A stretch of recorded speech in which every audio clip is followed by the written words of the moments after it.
In this video, I'm going to introduce yet another AI tool called as DragGAN. So this DragGAN stands for DRAGAN, and these are the spelling. And in this DragGAN, the GAN stands for Generative Adversarial Networks or GANs.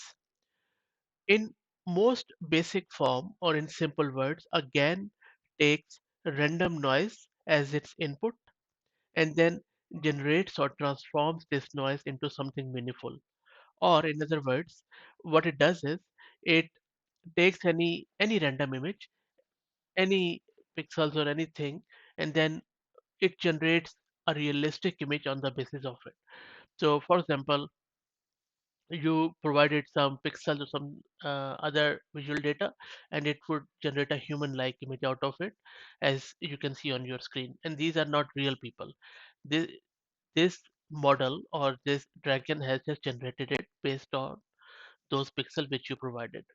And there are lots and lots of other image processing or text processing capabilities or even audio processing capabilities this tool has.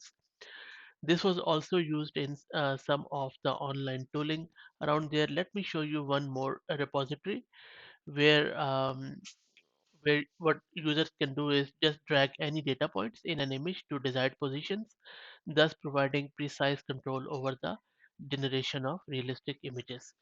So in the next video, I'm going to show you some of the examples and a paper which was solely based on this dragon. I hope that you enjoyed this.